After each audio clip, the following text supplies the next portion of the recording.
वह यह सोच ही रही थी कि एक वृद्ध माता उनके पास आई और कहा कि जनाबाई, तू चिंता क्यों कर रही है, तू जाकर बाकी के काम कर ले। जनाबाई ने 8 वर्ष की आयु में नामदेव जी महाराज के यहाँ सेवा करना स्वीकार कर लिया। एकादशी के दिन नामदेव जी के यहाँ रात्रि में भक्त मंडली एकत्र होकर कीर्तन करती थी। पूरी एकादशी की रात्रि को कीर्तन होता और जनाबाई सब संतों की सेवा करके एकांत कोने में खड़ी रहती। संकीर्तन के आनंद सागर में वे पूरी रात डूबी रहती थी। उनको यह पता ही नहीं चलता था कि रात्रि कब व्यतीत हो गई। यही है महाप्रेम का स्वरूप। प्रातःकाल होते ही भक्त मंडली चली जाती। जनाबाई भाव में ऐसी डूबी हुई थी कि सुबह हो गई और उनकी सेवा बाकी रह गई। घबराते हुए उन्होंने सोचा कि पहले वस्त्र धो लें।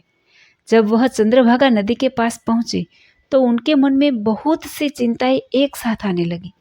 वह सोच ही रही थी कि अभी तो बर्तन धोने हैं और ठाकुर जी की सेवा के लिए पानी भी भरने जाना है। आज तो बहुत देर हो गई, कैसे मैं सब सेवाएं पूरी कर पाऊंगी। वह यह सोच ही रही थी कि एक वृद्ध माता उनके पास आई और कहा कि जनाबाई, तू चिंता क्यों कर रही है, तू जाकर बाकी के काम कर ले, मैं तेरे सारे कपड़े धो देती हूँ।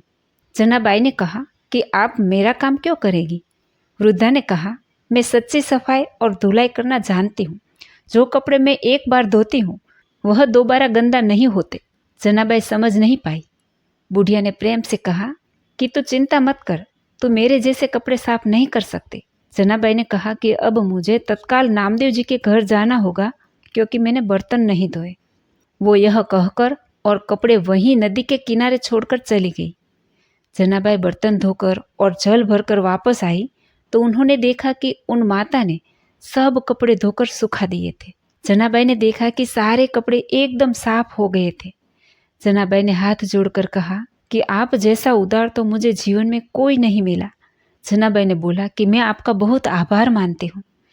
मैया ने कहा कि आभार की क्या बात है, मैं तो तुम्हारी ही हूँ, अपनों से आभार थोड़ी प्रकट करते हैं।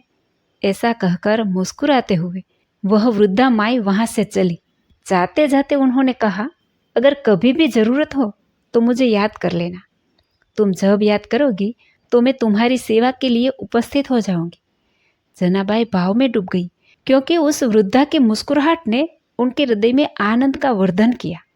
जब चेतना आई तो उन्होंने सोचा कि मैंने तो पूछा ही नहीं कि वो कहाँ रहती है और उनका नाम क्या है। उन्होंने आसपास देखा तो वृद्धा दिखाई नहीं दी। अब तो उनके हृदय में विकलता हुई कि शरीर तो इतना वृद्ध था उनका, फिर कैसे वो हवा की तरह भाग गई। वह कौन हो सकते हैं? भगवान विठल ही थे वृद्धा मैया। जनाबाई सब कपड़े लेकर घर पहुंचे। उनका हृदय बड़ा व्याकुल था कि आखिर वह वृद्धा कौन थी, और वो अपने मुस्कुराहट से ऐसा जादू कर गई कि मेरा चित्त बार बार उसी का चिंतन कर रहा है। जनाबाई गदगद कंठ से नामदेव जी के समीप गई और उनको पूरी घटना सुनाई। नामदेव जी ने तत्काल जनाबाई से कहा, अरे वह और कोई नहीं था, वह तो विठल ही थे।